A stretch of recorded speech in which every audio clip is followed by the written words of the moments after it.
El viento aullaba como un alma en pena, arrancando lamentos de las grietas de la humilde choza de adobe que Elena una vez llamó hogar. Con el corazón hecho un nudo de hielo y desesperación, abrazó a sus 3 hijos, sintiendo el temblor de sus pequeños cuerpos contra el suyo. Afuera, el mundo se había vuelto hostil, un lienzo grisáceo pintado con la indiferencia de los hombres y la furia inminente de la tormenta.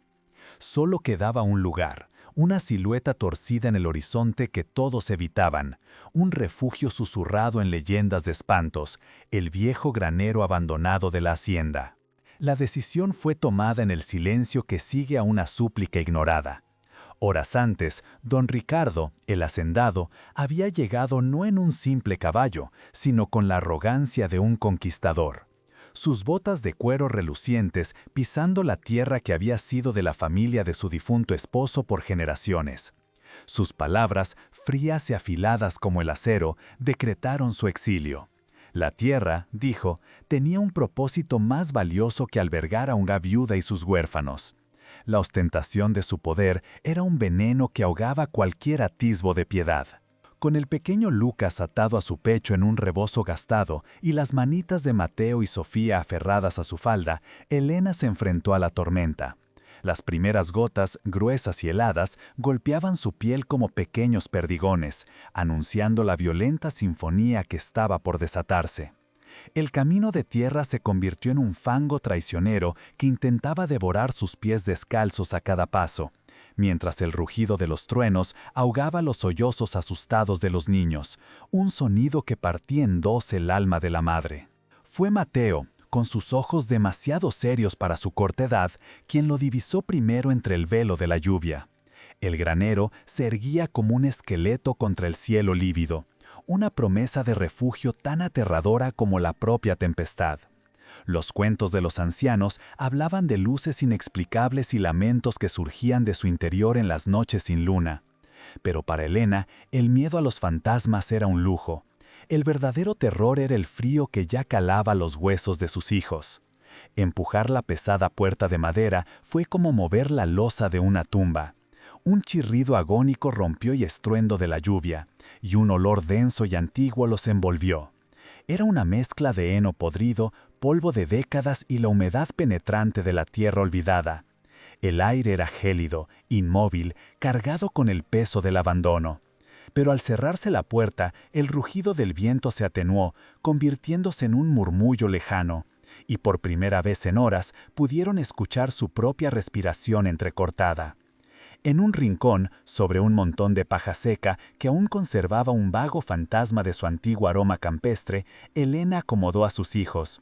Los cubrió con su propio chal empapado, un sacrificio inútil contra la humedad que lo impregnaba todo. Los abrazó con una fuerza que nacía del pánico más absoluto, susurrando promesas de calor y seguridad que su propia mente se negaba a creer. Habían tocado fondo, abandonados por la sociedad en un lugar maldito, con el futuro como una página en blanco empapada por la tormenta. Antes de continuar, suscríbete al canal, comparte y dale a me gusta, porque el final de esta historia te va a sorprender. Y cuéntame en los comentarios, ¿tendrías el valor de entrar en un lugar maldito si fuera la única esperanza para tus hijos? Allí, en la opresiva oscuridad, mientras el mundo exterior se desmoronaba bajo el diluvio, Elena sintió que una parte de ella también moría. La esperanza era una brasa diminuta y agonizante, a punto de ser extinguida por la gélida realidad.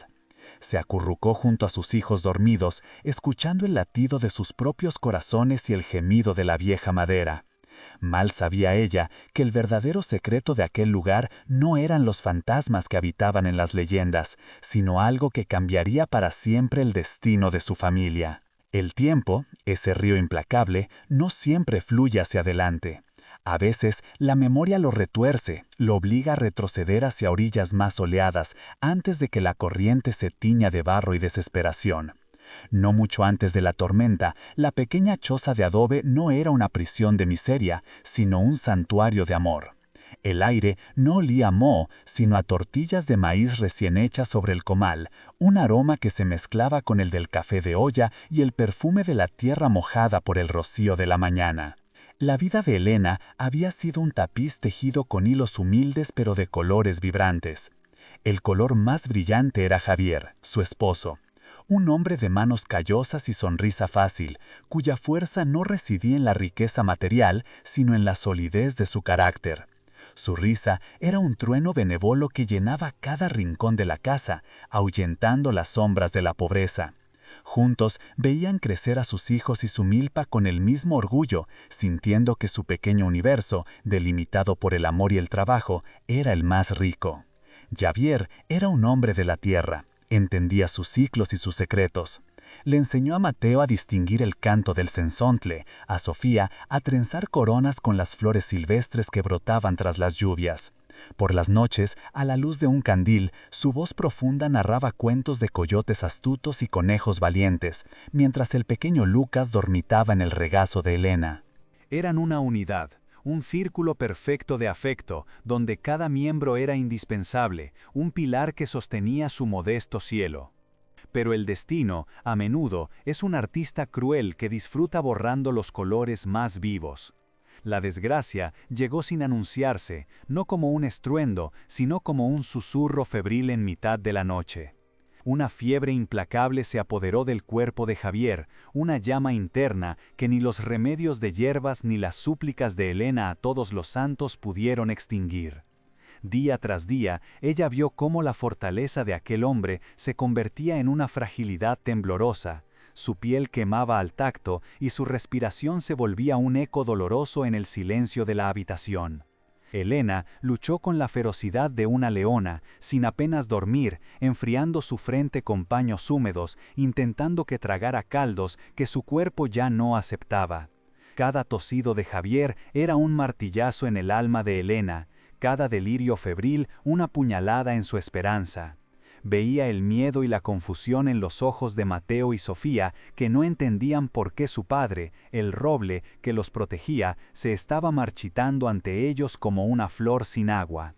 El final llegó en un amanecer gris, tan silencioso como la propia muerte.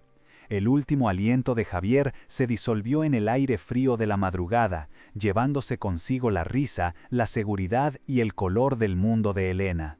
El silencio que quedó después fue un abismo, una ausencia tan densa y pesada que parecía tener una forma física. Elena se aferró a su cuerpo ya inerte, sintiendo un frío que no era de este mundo, un vacío que amenazaba con devorarla por completo. El luto fue un velo negro que lo cubrió todo. Elena se movía por inercia, cumpliendo con sus deberes de madre como una autómata. Alimentaba a sus hijos, los arropaba por la noche, pero su corazón era una piedra helada en su pecho. La soledad era su compañera constante, una sombra que se sentaba a su mesa y se acostaba en la mitad vacía de su lecho. Sabía que debía ser fuerte por ellos, pero a veces, en la quietud de la noche, el peso de su pérdida era tan abrumador que apenas podía respirar. Fue en medio de esta fragilidad cuando el viejo hacendado, un hombre justo aunque distante, falleció y la propiedad pasó a manos de su único hijo, don Ricardo. Su llegada a la hacienda fue un espectáculo de arrogancia y poder. No llegó a caballo, sino en un faetón importado de Europa, tirado por dos magníficos frisones negros cuyo lustre parecía insultar el polvo del camino. Su vestimenta, de un lujo que los campesinos jamás habían visto, y sus botas de cuero cordobés, que jamás habían tocado el lodo, hablaban de un hombre desconectado de la tierra que ahora poseía. Don Ricardo no veía personas, veía activos. No veía campos de maíz que alimentaban familias, veía hectáreas que podían generar mayores beneficios con cultivos más lucrativos. Su mirada recorría las tierras con la frialdad de un tasador, y en su cálculo, la pequeña parcela donde se erigía la choza de Elena y su familia desde hacía generaciones era una imperfección, un obstáculo para sus ambiciosos planes de modernización y riqueza. La tradición y la lealtad eran conceptos que no cotizaban en su mundo. El día que decretó su exilio, el sol brillaba con una crueldad indiferente.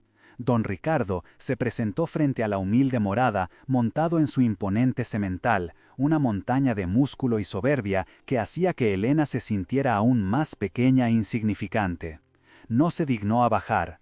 Desde su altura, la miró con un desdén que la hirió más que cualquier insulto. Sus palabras fueron pocas, frías y afiladas como fragmentos de hielo, desprovistas de cualquier atisbo de compasión. «Esta tierra es improductiva», sentenció, su voz resonando con la autoridad de un rey. «Tengo planes para ella, necesito que desalojen antes del anochecer». No hubo explicación, no hubo oferta de reubicación, solo una orden brutal. Elena, con el corazón martillándole en la garganta, intentó apelar a su piedad, a la memoria de su esposo, a las décadas de servicio de la familia de Javier a la hacienda. Le habló de sus hijos, de que no tenían a dónde ir. La respuesta de don Ricardo fue una mueca que pretendía ser una sonrisa, pero que solo revelaba la podredumbre de su alma. «Los problemas de una viuda no son de mi incumbencia», dijo, mientras consultaba un ostentoso reloj de oro que colgaba de su chaleco de brocado. El gesto fue una bofetada, una demostración de que el tiempo de ella, su vida entera, valía menos que un segundo para él. La humillación ardió en las mejillas de Elena, un fuego amargo que le secaba la boca. Mateo y Sofía, aferrados a su falda, contemplaban la escena con un terror silencioso. No entendían todas las palabras, pero comprendían perfectamente la amenaza que emanaba de aquel hombre imponente y de su caballo oscuro. Veían la palidez en el rostro de su madre, el temblor en sus manos, y el miedo se instaló en sus pequeños corazones como un pájaro de mal augurio. Aquel hombre era el monstruo de los cuentos, pero este era real y estaba robándole su hogar. Con una última mirada de desprecio, don Ricardo tiró de las riendas y se marchó, dejando tras de sí una nube de polvo y desesperación. Elena se quedó inmóvil, sintiendo cómo el suelo se abría bajo sus pies. El mundo que con tanto esfuerzo había mantenido en pie tras la muerte de Javier se derrumbaba ahora por completo. La injusticia era tan vasta, tan absoluta, que la dejó sin aire, sin fuerzas, con el alma rota en 1000 pedazos. El resto de la tarde fue una pesadilla borrosa. Elena se movió por su casa como una sonámbula, recogiendo sus escasas pertenencias. Cada objeto era una tortura. La silla de madera que Javier había reparado, los pequeños trastes de barro que habían sido su dote, la manta gastada bajo la que habían soñado juntos un futuro que ya nunca existiría. ¿Cómo meter toda una vida en un par de bultos? ¿Cómo explicarles a sus hijos que debían abandonar el único mundo que conocían? Afuera, el cielo comenzó a reflejar la tormenta que se gestaba en su interior. Nubes oscuras y densas, con el color de un hematoma, se congregaron en el horizonte, devorando la luz del sol. El viento empezó a levantarse, trayendo consigo el olor a lluvia y a tierra, un presagio de la furia que estaba a punto de desatarse. El plazo se agotaba, y con él la última brasa de esperanza a la que Elena se había aferrado. Mientras ataba el último bulto, sus ojos se posaron en sus hijos, acurrucados en un rincón, mirándolas con una confianza que le partía el alma. Ellos confiaban en ella, en su capacidad para protegerlos, para encontrar una solución. Y ella no tenía nada. Era una hoja a merced del vendaval, una madre sin refugio que ofrecer. El primer trueno retumbó en la lejanía, un redoble fúnebre que anunciaba el comienzo de su largo y oscuro viaje. La impotencia se convirtió en una rabia sorda, una brasa que comenzó a arder bajo las cenizas de su dolor. La crueldad de don Ricardo, su opulencia insultante frente a su miseria, había plantado una semilla en su corazón. Aún no lo sabía, pero no era la semilla de la derrota, sino de una determinación inquebrantable. Al cerrar la puerta de su hogar por última vez, no solo le daba la espalda a su pasado, sino que, sin saberlo, caminaba hacia un destino oculto en las sombras. El peso de sus hijos, Lucas en su pecho y las manos de los mayores en la suya, era lo único real, el ancla que le impedía disolverse en la desesperación. Cada paso que la alejaba de su hogar era un desgarro, una herida invisible que sangraba por dentro. El viento aullaba, arrancando lamentos de las grietas de la tierra, como si la naturaleza misma llorara por la injusticia cometida, preludiendo la noche en que una viuda y sus huérfanos serían arrojados a su furia. El recuerdo de la sonrisa despreciada de don Ricardo era un veneno que le recorría las venas. La ostentación de su poder, la facilidad con la que había destrozado su vida, la perseguiría en la oscuridad. Ella había perdido su hogar, su seguridad, su pasado. Se sentía despojada de todo, vaciada por dentro, una cáscara hueca enfrentándose a la tempestad. Había tocado el fondo más profundo del abismo. Pero la historia de Helena no era una historia sobre finales, sino sobre comienzos insospechados. Aquella caída brutal, aquella humillación absoluta, no era más que el prólogo. El destino la estaba despojando de todo lo que creía necesitar para entregarle algo que nunca imaginó poseer, la llave de su propia liberación, escondida en el corazón de un lugar olvidado y temido por todos. Los días que siguieron a la expulsión fueron un descenso a un infierno terrenal, un borrón de hambre y frío teñido por la indiferencia de los hombres. La primera noche la pasaron acurrucados tras los muros de la vieja iglesia del pueblo, un santuario que les negó su calor interior. El viento helado se colaba por entre sus ropas raídas, una serpiente gélida que mordía su piel y se instalaba en sus huesos. Helena, sintiendo el temblor incesante de sus hijos, se preguntó si el corazón podía romperse de nuevo cuando ya estaba hecho añicos. La caridad, esa virtud tan pregonada desde el púlpito, resultó ser una puerta cerrada. Al día siguiente, con los rostros marcados por el insomnio y la miseria, buscaron ayuda entre quienes antes llamaban amigos. Pero el miedo a don Ricardo era una plaga que había infectado el alma del pueblo. Las miradas se desviaban, las puertas se cerraban con un eco sordo y definitivo. Vieron la opulencia en las mesas ajenas, el pan caliente cuyo aroma era una tortura, mientras el sabor en sus bocas era solo el de la saliva amarga de la necesidad. Comprendió entonces la lección más cruel de la pobreza: te vuelve invisible. Su existencia, antes entretejida en la comunidad, se había deshilachado hasta convertirse en un espectro molesto que todos preferían ignorar. La humillación era un fuego que le quemaba las entrañas, una vergüenza que luchaba por ocultar de Mateo, quien ya entendía demasiado, y de Sofía, cuya inocencia se marchitaba con cada rechazo. Tenía que ser fuerte, pero se sentía como un castillo de arena frente a una marea implacable.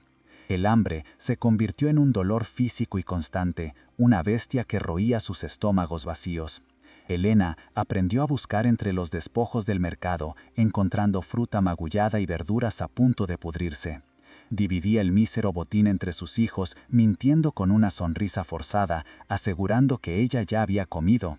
Cada bocado que ellos daban era una victoria agridulce, un instante de alivio en un océano de desesperación que la ahogaba lentamente. La segunda noche fue peor. Se refugiaron en un callejón oscuro cuyo aire estaba impregnado del olor agrio de la basura y la humedad. Mientras los niños dormían un sueño inquieto sobre un lecho de cartones, Helena permanecía en vela, una loba herida vigilando a su camada. Cada sombra era una amenaza, cada ruido un presagio de un nuevo horror. La soledad era tan densa que podía tocarla, una compañera helada que le susurraba al oído que no había escapatoria. En la oscuridad, el recuerdo de Javier la asaltaba con una violencia insoportable. Recordaba su risa, el calor de sus manos, la seguridad que emanaba de su simple presencia. Le hablaba en silencio, pidiéndole una fuerza que ya no sentía, una guía en aquel laberinto de miseria.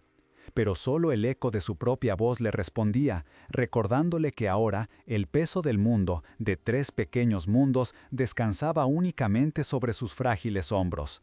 Al tercer día, el cielo, que hasta entonces se había mantenido en una tregua gris, se desplomó. Una lluvia fina y persistente comenzó a caer, calando sus ropas hasta la piel y convirtiendo el frío en una tortura insoportable. El pequeño Lucas empezó a toser, un sonido débil y húmedo que fue como una puñalada directa en el corazón de Helena. El pánico, un terror puro y visceral, se apoderó de ella. La enfermedad era un enemigo que no podría combatir. Fue entonces, mientras se guarecían bajo el precario alero de una tienda, temblando y empapados, cuando la providencia, o quizás la desesperación, le ofreció una última y terrible opción. 2 ancianas, envueltas en sus rebozos, hablaban en susurros lanzando miradas furtivas hacia la colina que se recortaba contra el cielo plomizo. Hablaban del viejo granero de la hacienda, una estructura olvidada por todos, excepto por las leyendas que lo habitaban. Contaban historias de luces que danzaban en sus ventanas en las noches sin luna, de lamentos que el viento arrastraba desde sus entrañas de madera podrida. Un lugar maldito, decían, donde el alma del primer hacendado, un hombre cruel, aún penaba por sus pecados. Nadie en su sano juicio se acercaría a aquel lugar, un nido de fantasmas y de mal agüero. Pero en su relato, Elena no escuchó el terror, sino una palabra clave: refugio. En la mente de Elena se libró una batalla feroz. Por un lado, el miedo ancestral a lo desconocido, a las sombras y a los cuentos de terror que había escuchado desde niña. Por otro, la imagen real y tangible de sus hijos tiritando, con los labios amoratados por el frío y la tos de Lucas resonando en sus oídos. Se dio cuenta de que los fantasmas del pasado no podían ser más crueles que los monstruos de carne y hueso como don Ricardo. La decisión brotó desde lo más profundo de su ser, una llama de coraje nacida de las cenizas de la desesperación. Se enfrentaría a cualquier espectro, a cualquier maldición, si eso significaba ofrecer un techo a sus hijos, aunque solo fuera por una noche. El amor de una madre, descubrió en ese instante, era un amuleto mucho más poderoso que cualquier cruz o agua bendita.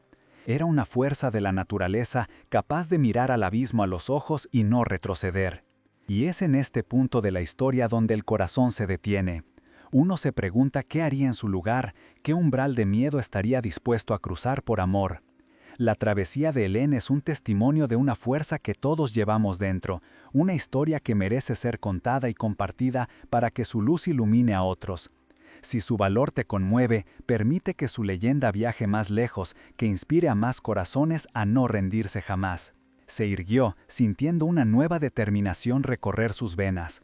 Miró a sus hijos, acurrucados y miserables, y su voz, al hablarles, fue un bálsamo de calma y seguridad que ella misma no sentía. «Vamos», les dijo, con una sonrisa que le costó un mundo dibujar. «Ya he encontrado un lugar para nosotros, una casa grande de madera donde estaremos secos y calientes». La confianza en los ojos de Mateo y Sofía fue su recompensa y su condena. Se pusieron en marcha, dejando atrás la indiferencia del pueblo y caminando hacia la silueta que se alzaba en el horizonte como un esqueleto. El viento comenzaba a aullar, anunciando la llegada de la gran tormenta, como si la naturaleza misma quisiera poner a prueba la resolución de aquella madre. Cada paso en el fango era un acto de fe, un desafío a un destino que parecía empeñado en destruirla. A medida que se acercaban, el granero parecía crecer, una mole oscura y amenazante contra un cielo del color de un hematoma. Las leyendas pesaban sobre su estructura ruinosa y el chirrido de su veleta sonaba como un gemido de advertencia. Para cualquier otro, aquel era un lugar de muerte y olvido. Para Elena y sus 3 hijos, en la antesala de la noche más oscura de sus vidas, era la única esperanza que les quedaba. La primera noche en el granero fue un bautismo de frío y miedo. La tormenta, en su apogeo, azotaba la vieja estructura con una furia implacable, y cada ráfaga de viento hacía gemir las vigas de madera como si el edificio entero fuera a desmoronarse sobre ellos. Elena, acurrucada con sus hijos, sentía cada crujido, cada silbido del aire colándose por las rendijas, como una amenaza directa a la frágil burbuja de seguridad que intentaba crear. Escuchaba el repiqueteo de las garras de algún animalla en el desván, un sonido que alimentaba los terrores infantiles que ella misma había creído superar hacía mucho tiempo. El amanecer llegó sin la calidez de una promesa, filtrándose en haces de luz polvorienta a través de las tablas rotas del techo. La luz no trajo consuelo, sino que desveló la verdadera magnitud de su nuevo y miserable hogar. El granero era un esqueleto de un tiempo más próspero, un cementerio de herramientas oxidadas y aperos de labranza devorados por el tiempo. Telarañas gruesas como sudarios colgaban de las vigas y el suelo era una alfombra compacta de suciedad, paja podrida y excrementos de roedores acumulados durante décadas de abandono. Sin embargo, mientras observaba los rostros dormidos de sus hijos, manchados de lágrimas secas y suciedad, una nueva fuerza comenzó a germinar en el yermo de su desesperación. Aquel lugar no sería su tumba, sino su fortaleza. La crueldad de don Ricardo y la indiferencia del mundo la habían despojado de todo, excepto de su voluntad. Aquella voluntad, forjada en el amor por sus hijos, era un fuego que ni la peor de las tormentas podía extinguir. Se levantó, con los músculos entumecidos por el frío, y supo que la supervivencia empezaba ahora. Su primera tarea fue crear un espacio habitable, una isla de orden en medio del caos. Con una tabla rota como escoba improvisada, comenzó a barrer un rincón del granero. El polvo se levantó en nubes densas y asfixiantes que la hacían toser hasta que le dolían los pulmones, llenando el aire con el olor rancio de los años. Cada movimiento era un esfuerzo hercúleo. Sus manos, acostumbradas al trabajo del hogar, se llenaban de astillas y se enrojecían por el esfuerzo, pero no se detuvo. Mateo, despertando con el ruido, la observó en silencio durante un instante antes de levantarse y buscar otra tabla para ayudarla. No dijo nada, pero en su mirada seria, Elena vio el reflejo de la determinación de su padre, un pequeño hombre asumiendo una carga demasiado pesada para sus hombros. Sofía, por su parte, se acurrucó junto a Lucas, asustada por las arañas y las sombras que aún se aferraban a los rincones más oscuros del vasto y lúgubre espacio. Los días se convirtieron en una rutina de lucha incesante. Elena encontró un arroyo cercano de aguas claras, y el sonido del agua corriendo fue la primera música de esperanza que escuchó en mucho tiempo. Hervía el agua en una lata oxidada que encontró entre los escombros para hacerla segura. La comida era el desafío más grande. Recordando las lecciones que Javier le había enseñado sobre la tierra, se adentró en los límites del bosque buscando raíces comestibles y bayas que no fueran venenosas. El sabor de aquellas comidas era amargo, terroso, un recordatorio constante de su miseria. Pero mientras veía a sus hijos masticar lentamente, sus pequeños estómagos llenándose por primera vez en días, sentía una victoria profunda y visceral.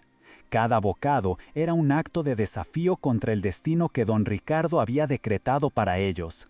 Se negaba a que sus hijos conocieran la rendición, aunque ella sintiera su espíritu flaquear en la quietud de las noches hambrientas.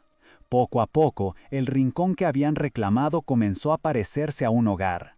Elena encontró unos sacos de arpillera viejos y los lavó en el arroyo hasta que quedaran ásperos pero limpios, usándolos como colchones y mantas.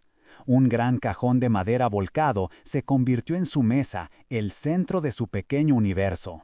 Por las noches, a la luz de una pequeña fogata que aprendió a encender con pericia, les contaba historias, tejiendo cuentos de reyes y castillos para alejar la realidad de su refugio de madera podrida. Fue durante una de estas jornadas de limpieza, mientras intentaba asegurar unas tablas sueltas del suelo para que los niños no tropezaran, cuando ocurrió el milagro. Al golpear una de las tablas con una piedra para encajarla, el sonido que devolvió no fue el golpe sordo y macizo de la madera sobre la tierra. Fue un eco hueco, un retumbar profundo y breve que vibró a través de la piedra hasta su mano. Un sonido que no debería estar allí. La curiosidad, una emoción que creía muerta, se encendió en su interior. Se arrodilló, apartando la suciedad acumulada con sus propias manos. La tabla parecía igual a las demás, pero al presionarla notó una ligera elasticidad, una mínima cesión que las otras no tenían. Su corazón comenzó a latir con una fuerza renovada, un tambor que marcaba el ritmo de un descubrimiento inminente. Algo estaba oculto bajo sus pies. Usando el borde de una azada rota que había encontrado, la introdujo con cuidado en la grieta junto a la tabla. Hizo palanca, aplicando todo el peso de su cuerpo. La madera vieja crujió en señal de protesta, resistiendo a revelar un secreto guardado durante largo tiempo. Mateo se acercó, sus ojos muy abiertos por la expectación, observando el esfuerzo sobrehumano de su madre contra las fuerzas del tiempo y el olvido. Con un último tirón, la tabla cedió con un chasquido seco y se levantó, revelando no la tierra oscura que esperaba, sino los bordes de un cuadrado perfecto tallado en las maderas inferiores. En el centro, casi consumida por el óxido, había una anilla de hierro. Era un suelo falso, una trampilla diseñada con una astucia que hablaba de secretos importantes. El aire que emanaba de las rendijas era frío y olía a tierra profunda y a tiempo estancado. El esfuerzo para levantar la pesada trampilla fue aún mayor. La anilla, fría y rugosa, se clavaba en sus dedos mientras tiraba con una fuerza nacida de la pura adrenalina. La madera, hinchada por la humedad de décadas, se resistía con una terquedad monumental.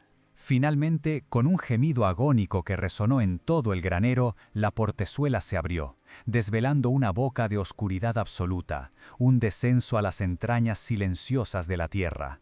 Elena se asomó, pero la negrura era total, impenetrable.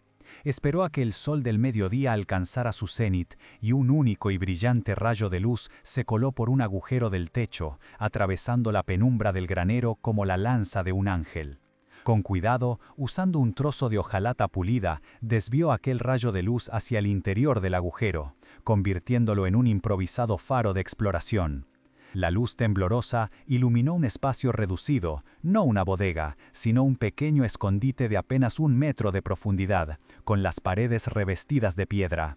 Y en el centro, descansando sobre el suelo de tierra seca, había una caja.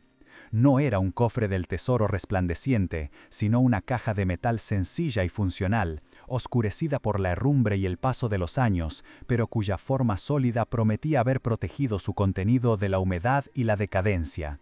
Sin dudarlo un segundo, se descolgó en el pequeño hueco. El aire era gélido y olía a polvo antiguo y a papel viejo, un aroma que le provocó un escalofrío que no tenía nada que ver con la temperatura. Sus dedos rozaron la superficie fría y áspera de la caja. Era pesada, mucho más de lo que su tamaño sugería. El peso no era solo de metal, era el peso de una historia oculta, de un secreto que había esperado pacientemente en la oscuridad a ser descubierto. Con el corazón martillándole en el pecho, la alzó y la sacó a la luz del granero. Los niños se arremolinaron a su alrededor, sus rostros una mezcla de miedo y fascinación. ¿Qué podría contener? ¿El botín de un bandolero? ¿Las joyas olvidadas de la esposa de algún hacendado? Por un instante, la fantasía de una riqueza que les compraría una nueva vida, lejos de la opulencia insultante de don Ricardo, brilló en su mente como una estrella fugaz. El cierre de latón estaba agarrotado por el óxido. Con la misma piedra que había usado antes, golpeó el mecanismo con golpes secos y precisos. Tras varios intentos, el cierre cedió con un chasquido metálico que sonó como un disparo en el silencio del granero. Elena tomó aire, conteniendo la respiración, y levantó lentamente la pesada tapa. El chirrido de las bisagras fue el único sonido en el mundo. Dentro no había oro, ni joyas, ni monedas de plata.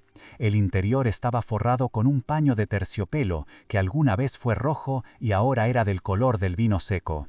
Sobre él, envuelto cuidadosamente en una tela encerada para protegerlo de la humedad, descansaba un fajo de papeles amarillentos y un único sobre sellado con lacre. Una decepción momentánea la invadió, pero fue rápidamente reemplazada por una intensa y profunda intuición. Desdobló con cuidado el primer documento. A pesar del tiempo, la caligrafía era clara y los sellos oficiales aún conservaban un vago relieve. No entendía todas las palabras legales, pero reconoció firmas y nombres. El nombre de la familia de su esposo, Javier, estaba allí, y junto a él el nombre del padre de don Ricardo, el antiguo hacendado. No era un tesoro de riqueza material lo que había encontrado, era algo infinitamente más poderoso, la verdad. Las yemas de los dedos de Elena, aún agrietadas por el frío y el trabajo, acariciaron la superficie de los documentos con una reverencia casi sagrada. Cada palabra, cada firma, era un ladrillo en la reconstrucción de su dignidad. En sus manos no sostenía simple papel y tinta, sino el testamento de la justicia, el eco de una promesa hecha mucho antes de que la codicia de un hombre intentara borrarla del mapa. La noticia, como una semilla maligna llevada por el viento, no tardó en germinar en la tierra fértil del chismorreo. No fue una confesión, sino el susurro inocente de la pequeña Sofía a una de las hijas de un jornalero, hablando de una caja del tesoro que su madre había encontrado en la casa de los fantasmas. La historia, al pasar de boca en boca, se transformó, despojándose de la verdad y vistiéndose con el ropaje brillante de la fantasía. La caja de metal se convirtió en un cofre rebosante de monedas de oro de la época de la Revolución. El rumor viajó más rápido que un caballo al galope, llegando a los oídos de un capataz servil en la cantina del pueblo, un hombre cuya lealtad a don Ricardo se medía en la esperanza de obtener favores. Corrió a la casa grande, con el aire entrecortado por la excitación y la avaricia, para informar a su patrón. Pintó la historia con los colores más vivos, hablando de un tesoro legendario que la viuda había desenterrado, una fortuna que por derecho, insistía, pertenecía al dueño de aquellas tierras. La codicia se encendió en los ojos de don Ricardo como una fiebre. La idea de que aquella mujer insignificante, aquella viuda que él había aplastado bajo la suela de su bota de becerro, hubiera encontrado una fortuna en sus propias narices era un insulto intolerable. La humillación de su confrontación anterior se mezcló con una avaricia visceral, imaginando ya el brillo del oro, el peso de las joyas, el poder que aquella riqueza inesperada añadiría a su ya ostensivo imperio. No esperó. La furia y la codicia eran malos consejeros, pero los únicos que don Ricardo escuchaba. Reunió a sus hombres de confianza, no los peones del campo, sino los matones a sueldo que mantenían el orden a través del miedo. Hombres de rostro curtido y mirada vacía, cuyas manos se sentían más cómodas empuñando un machete que una herramienta de labranza. Montaron en sus mejores caballos, cuyas sillas de montar con incrustaciones de plata brillaban bajo el sol como escamas de reptil. La cabalgata hacia la humilde choza de Elena no fue un viaje, fue una invasión. El estruendo de una docena de cascos golpeando la tierra seca resonó por todo el valle, una tormenta de polvo y violencia que anunciaba la llegada de la tiranía. Los pájaros huyeron de los árboles y los campesinos en los campos se encogieron, reconociendo el sonido del poder desatado que se dirigía, una vez más, a aplastar al más débil. Era una exhibición de fuerza, una declaración de que no había lugar donde esconderse de su alcance. Elena escuchó el trueno que se acercaba y su corazón, que apenas comenzaba a sanar, se encogió en un nudo de hielo. Corrió hacia la puerta y vio la nube de polvo, una bestia monstruosa que se abalanzaba sobre su pequeño santuario. El pánico inicial, el terror puro de una madre por sus hijos, amenazó con paralizarla.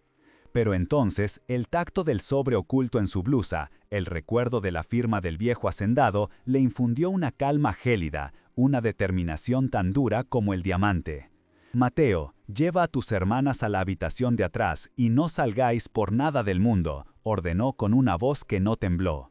Ocultó a sus hijos tras una manta raída, en el rincón más alejado de la puerta, y luego se plantó en el centro de la única estancia de la casa. No era una víctima esperando el golpe, sino un centinela guardando su fortaleza. El aire se cargó de una tensión casi eléctrica, el silencio antes del estallido del relámpago. La puerta no se abrió, fue reventada, voló hacia adentro con un estallido de madera astillada arrancada de sus goznes de cuero por una sola y brutal patada. Don Ricardo apareció en el umbral, su corpulenta figura recortada contra la luz cegadora del exterior, una silueta de pura malicia. Tras él, sus hombres se desplegaron, rodeando la pequeña choza como una manada de lobos acorralando a su presa, sus sombras largas y amenazantes invadiendo el humilde espacio. El olor a caballo sudado, a cuero y al aguardiente barato que emanaba de sus hombres llenó la pequeña habitación, profanando el aroma a maíz y a tierra limpia que Elena había restaurado con tanto esfuerzo. El crujido de sus botas sobre el suelo de tierra pisonada, el tintineo de las espuelas, el brillo depredador en sus ojos, cada detalle era una agresión, una violación de la paz que tanto le había costado reconquistar. El mundo de Elena se había encogido a aquellas 4 paredes y ahora el enemigo estaba dentro. «He vuelto viuda», dijo don Ricardo, su voz una mezcla de seda y veneno mientras avanzaba hacia ella. Sus ojos no la miraban a ella, sino que recorrían cada rincón de la humilde morada buscando el brillo del oro, la evidencia de la riqueza oculta. «Me han llegado noticias interesantes. Parece que los fantasmas del granero son generosos con algunas personas. Entrégame el tesoro y quizás sea misericordioso contigo y con tus bastardos». Elena sostuvo su mirada, sintiendo el desprecio en cada una de sus sílabas. El miedo seguía allí, un pájaro helado batiendo sus alas en su estómago, pero su resolución era una jaula de acero que lo contenía. «No hay ningún tesoro aquí, don Ricardo», respondió, su voz clara y firme, resonando en el silencio tenso. Una carcajada áspera y cruel brotó de la garganta del hacendado. Fue una risa que no contenía alegría, solo desprecio y poder. «No me tomes por estúpido», rugió, su rostro congestionado por la ira. Con un gesto brusco, dio la orden a sus hombres: «Registrad hasta el último rincón, quiero que le deis la vuelta a este chiquero hasta que encontréis lo que escondió».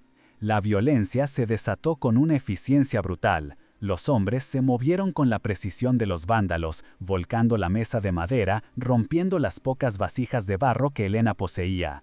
Rasgaron los sacos de arpillera que servían de colchones, derramando el maíz, el sustento de la familia, por el suelo como si fuera basura. Cada objeto que ella había limpiado, cada rincón que había ordenado, fue profanado en una orgía de destrucción sin sentido. Elena observaba, inmóvil, sintiendo cada golpe como si fuera en su propia carne. El sonido de los sollozos aterrorizados de sus hijos, provenientes de la habitación trasera, era una tortura que le partía el alma en dos. Veía el trabajo de sus manos, el símbolo de su renacimiento, siendo reducido a escombros por la codicia de un hombre que ya lo tenía todo. La impotencia era un veneno que le quemaba la garganta. La búsqueda fue infructuosa, no había oro, ni cofres, ni joyas. La frustración transformó el rostro de don Ricardo en una máscara de furia animal. Se abalanzó sobre Elena y la agarró por el brazo, sus dedos clavándose en su carne como garras. La acercó a él, su aliento fétido golpeándole la cara. «¿Dónde está?», sisó. «Te juro por mi vida que si no me lo dices, haré que lamentes haber nacido. Quizás tus hijos tengan la lengua más suelta». Esa fue la chispa que encendió la pólvora. La amenaza contra sus hijos borró hasta el último vestigio de miedo en el corazón de Elena y lo reemplazó con una furia blanca y pura, una fuerza tan elemental como la propia tierra. Dejó de ser una mujer asustada. Se convirtió en una madre protegiendo a su camada, y no hay fuerza más temible en el universo. Se zafó de su agarre con una fuerza que lo sorprendió. «Usted no volverá a tocar a mis hijos», dijo, y su voz ya no era la de una viuda suplicante, sino la de una jueza dictando sentencia. Había una autoridad en ella que hizo que incluso los matones se detuvieran un instante. «Busca oro, don Ricardo, porque su alma está tan vacía que solo el oro puede llenarla. Pero el único tesoro que esconde esta casa no brilla. El tesoro es la verdad». Con una calma que desquició al hacendado, Elena caminó hacia el pequeño arcón de madera donde guardaba sus pocas pertenencias de valor, el rebozo de su boda, una pequeña estampa de la Virgen y la caja de metal. Se movía con una dignidad regia, como si caminara por el salón de un palacio y no por el suelo profanado de su humilde hogar. El silencio en la habitación era absoluto, cargado de expectación. Abrió el arcón y extrajo la caja de metal oxidado. El corazón de don Ricardo dio un vuelco, sus ojos se clavaron en el objeto, convencido de que su premio estaba al alcance de la mano. Elena levantó la tapa y con un gesto deliberado sacó el fajo de papeles amarillentos. Lo sostuvo en alto, no como un arma, sino como un estandarte. «Este es mi tesoro», declaró. Don Ricardo se los arrebató de las manos con un gruñido, su decepción convirtiéndose en furia al no ver un mapa o un título de una mina de oro.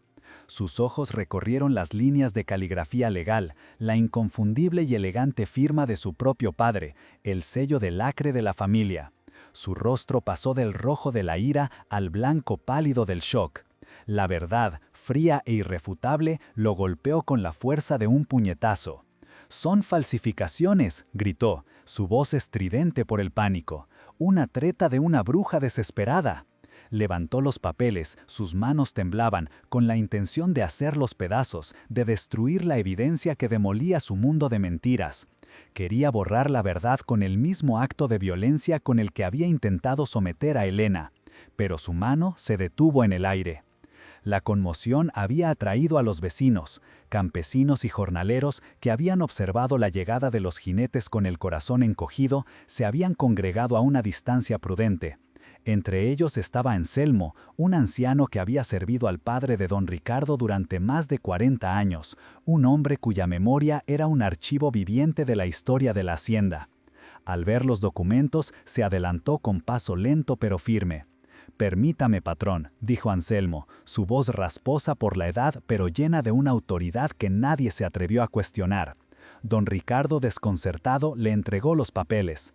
El anciano los examinó con ojos expertos, sus dedos callosos rozando el sello.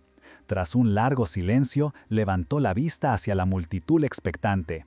«Es el sello del patrón viejo», sentenció, «y esa es su firma. Yo la vi 1000 veces. Estos papeles son verdaderos». Una ola de murmullos recorrió a la multitud. La palabra de Anselmo era más sólida que cualquier documento legal para ellos.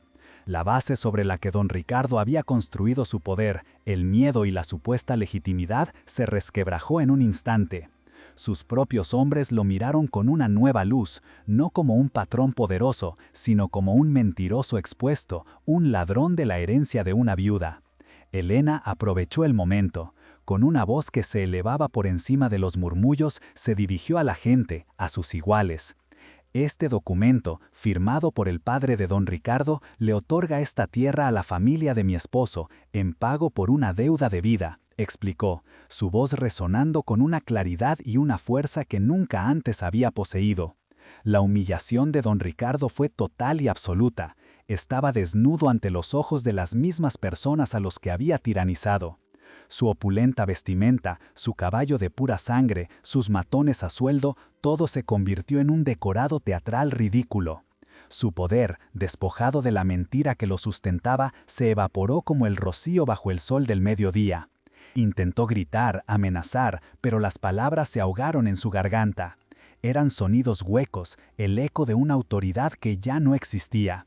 Se vio rodeado no por enemigos armados, sino por el juicio silencioso y condenatorio de la gente. El desprecio en sus ojos era un castigo peor que cualquier castigo físico. Con una maldición ahogada, se dio la vuelta y se abrió paso entre la multitud, que se apartó de él como si estuviera apestado. Montó en su caballo y se marchó al galope, no como un conquistador, sino como un fugitivo. Sus hombres, después de un momento de vacilación, lo siguieron, dejando tras sí un rastro de polvo y vergüenza. La tensión se rompió. Elena se quedó de pie en el umbral de su casa devastada, sosteniendo los documentos que eran su salvación. Escuchó a sus hijos salir de su escondite y correr a abrazarla. Mientras los estrechaba contra su pecho, sintiendo el latido de sus pequeños corazones, miró el desastre a su alrededor. Pero no vio la ruina.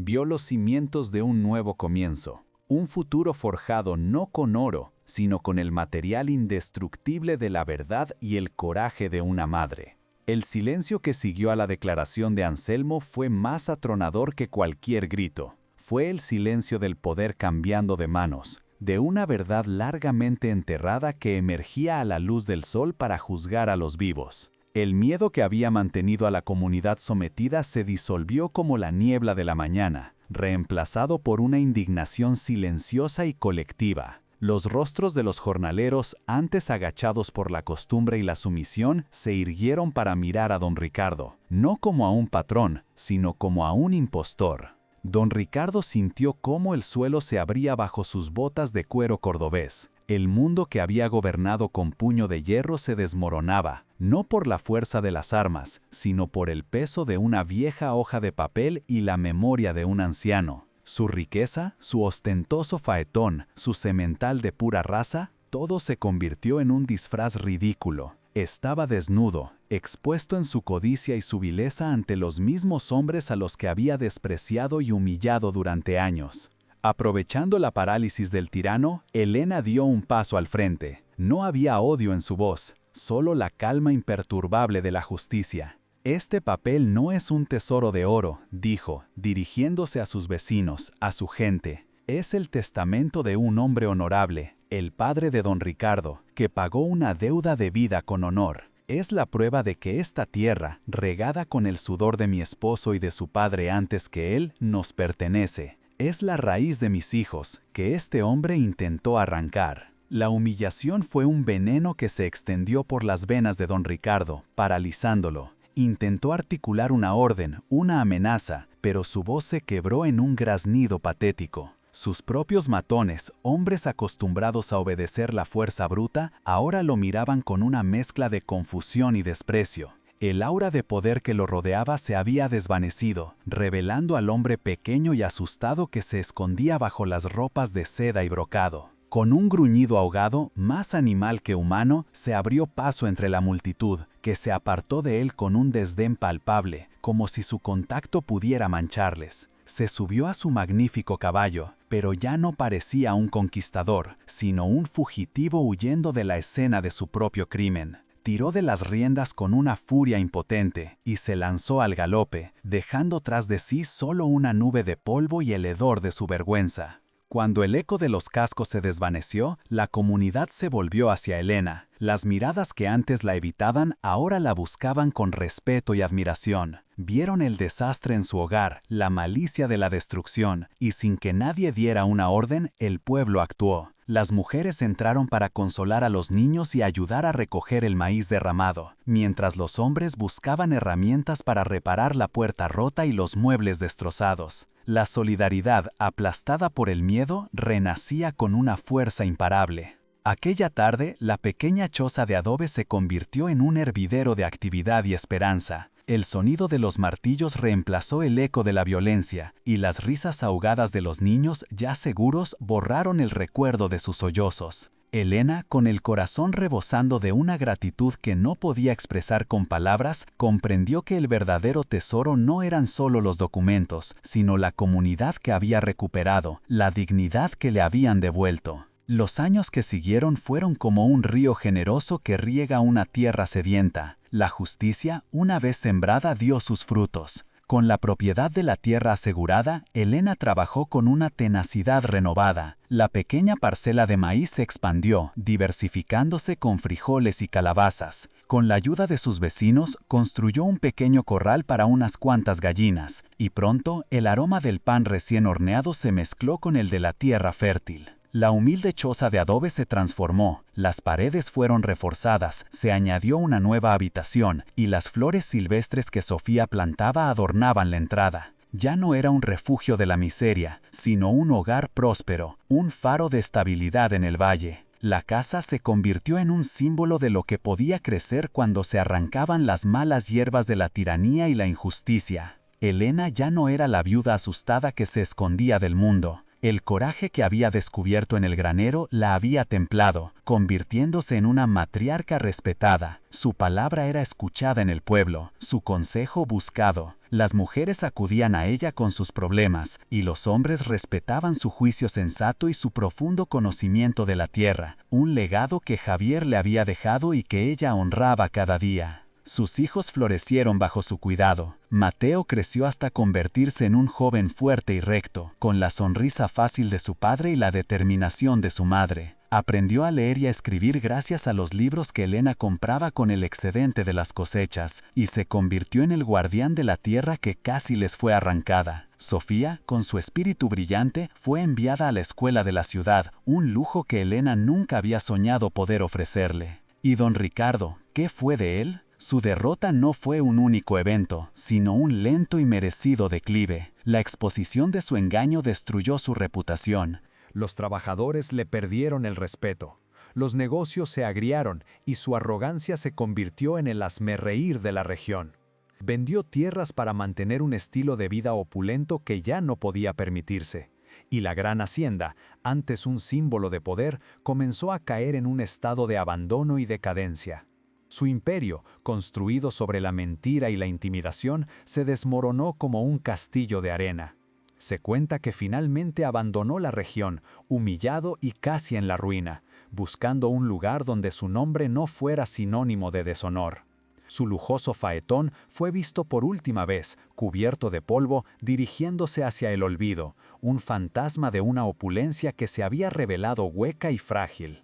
Un atardecer, muchos años después, Helena estaba sentada en el porche de su casa observando a sus nietos jugar en el mismo patio donde una vez temió por la vida de sus hijos.